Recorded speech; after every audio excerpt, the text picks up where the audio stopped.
Assalamu alaikum dear students. It's your physics class. Today the date is 23 April 2021 and the day is Friday. Chapter number 1. Name of chapter number 1 is Physical Quantities and Measurement. Page number 7. Prefixes. So let's start the topic of the day, prefixes. Prefixes are the words or letters added before SI units such as kilo, mega, giga and milli. Prefixes वो words होते हैं जिनको हम अपने ऐसा unit से पहले जिनको लिखते हैं, ऐसे वर्ड्स को प्रीफिक्सेस बोलते हैं। इनका क्या फ़ायदा होता है? Prefixes are useful to express very large और स्मॉल क्वांटिटीज़। जब हम अपनी लार्ज या स्मॉल क्वांटिटीज़ को एक्सप्रेस करने के लिए हमें प्रीफिक्सेस का इस्तेमाल करना पड़ता है।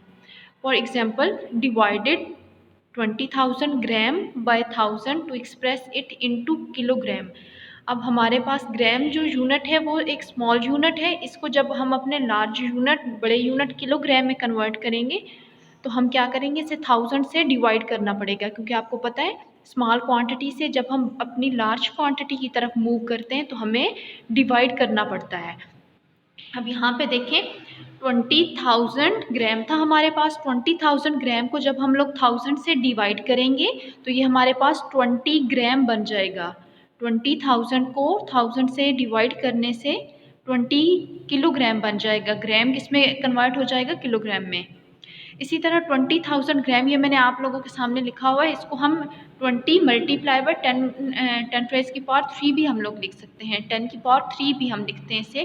क्यों? क्योंकि ये देखिए टेबल आपके सामने दिखाया गया है। 1 किलोग्राम 1 किलोमीटर, 1 किलोमीटर किसके इक्वल होता है? 10 रेज़ की पावर 3 मीटर, मीन्स 1000 मीटर के इक्वल होता है। 1 centimetre 10 raise to power -2 metre. 1 millimetre is equal to 10 raise to power -3 metre. 1 micrometre is equal to 10 raise to power -6 metre. 1 nanometre is equal to 10 raise to power -9 metre. ये table आपको अच्छे से याद होना चाहिए। इसी की हेल्प से आप लोग कन्वर्जन कर सकेंगे अपने स्मॉल यूनिट से लार्ज यूनिट की तरफ, या अपने बड़े यूनिट से छोटे यूनिट्स की तरफ। यहाँ पे देखें, अब मेरे पास ग्राम था, इसको मैंने किलोग्राम में कन्वर्ट करना है।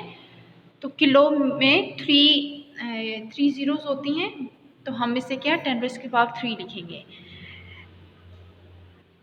Double prefixes are not useful. जो डबल प्रीफिक्सेस मीन एक दफ़ा हम लोगों ने प्रीफिक्स यूज़ कर लिया तो दोबारा हम प्रीफिक्सेस यूज़ करने का हमारे पास कोई मेथड नहीं है, या हम उसे यूज़ नहीं करते। एग्जाम्पल आपके सामने मैंने दिखाई हुई है। दूसरा हमारा टॉपिक है साइंटिफिक नोटेशन। साइंटिफिक नोटेशन क्या होती है? In scientific notation a number is expressed as some power of 10 multiplied by a number 1 और 10। साइंटिफिक नोटेशन का मतलब है कि हम नंबर्स को 10 की पावर में जब हम लोग अपने नंबर्स को स्मॉल करके लिखते हैं तो उससे हम लोग क्या बोलते हैं कि उसे हम लोगों ने साइंटिफिक नोटेशन में रिप्रेजेंट किया है। जैसे एग्जांपल आपके सामने है 62,750। इसको हम कैसे एक्सप्रेस कर सकते हैं? 62.750 multiply by 10 raise to power 3। यहाँ पे देखिए, इधर हमारे पास पहले जो पॉइंट था वो यहाँ था।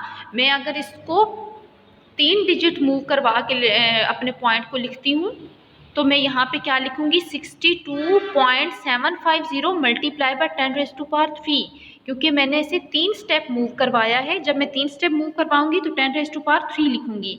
सेम ऐसे ही अगर मैं 4 स्टेप मूव करवाती हूँ तो मैं क्या लिखूँगी? 10 रेज़ टू पावर 4। ये हमारे पास साइंटिफिक नोटेशन है। आज हम लोगों ने पढ़ा है prefixes and scientific notations, page number on 7 और 8।